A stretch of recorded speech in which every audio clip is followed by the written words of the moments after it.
Well, these three cars are the automotive equivalent of bait, designed primarily to lure the young and upwardly mobile into their respective luxury brands and ultimately keep them there. So, which of these three cars, the recently updated Mercedes-Benz A-Class and BMW 1 Series and their most natural rival, the Audi A3 Sportback, offer both an affordable and genuine glimpse into the luxury lifestyle?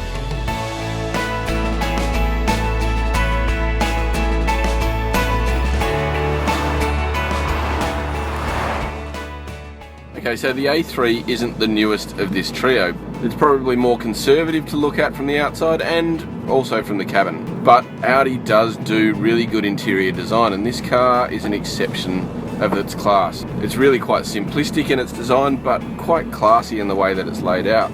There's a T-bar layout to it, separated by these turbine-like air vents in the dash, and the pop-up little multimedia screen that comes out of the top. The instruments are clear, there's good storage, but more than anything, the quality of the materials in this car is a standout.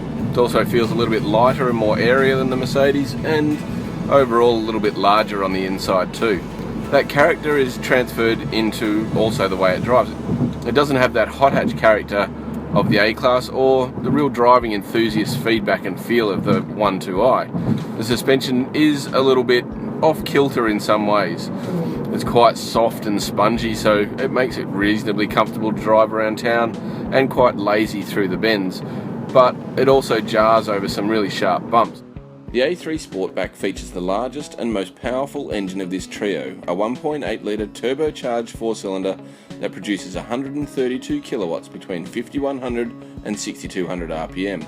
Hooked up to a 7-speed dual-clutch automatic that drives the front wheels, it is also the most efficient, with a claimed average fuel consumption of 5.6 litres per 100 Ks.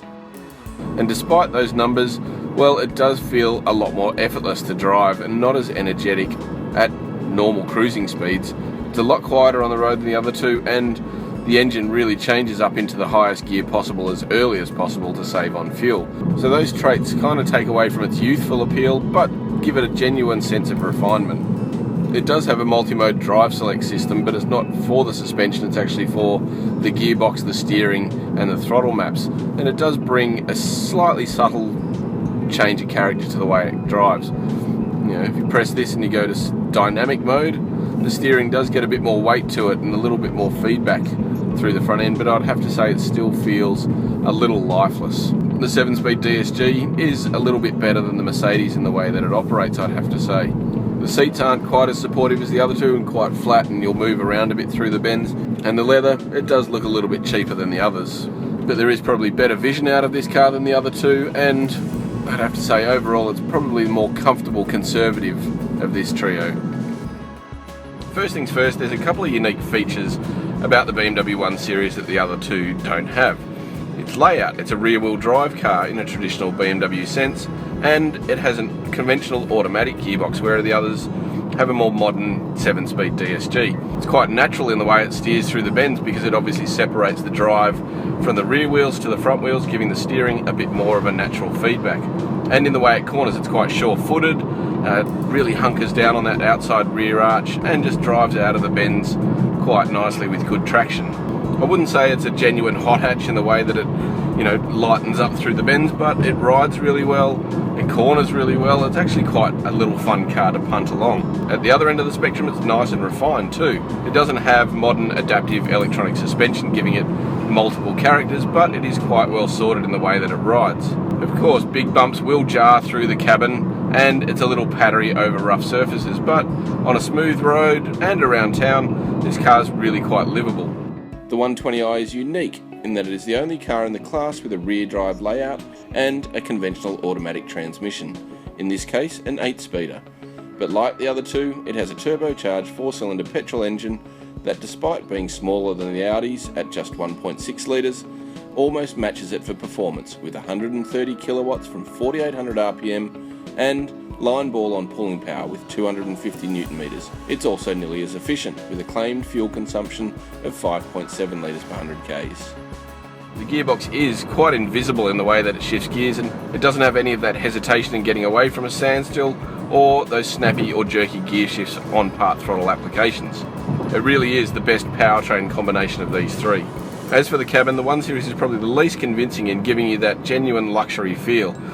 The plastics are quite hard and the design is quite generic, so it doesn't really have the same degree of wow factor that the Mercedes and the Audi does.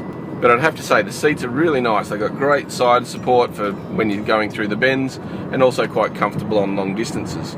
The rear wheel drive layout of the 1 Series does bring a slight compromise to its rear seat space.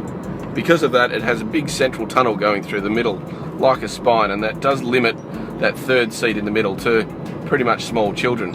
And the bench is quite flat and not as supportive as these front seats.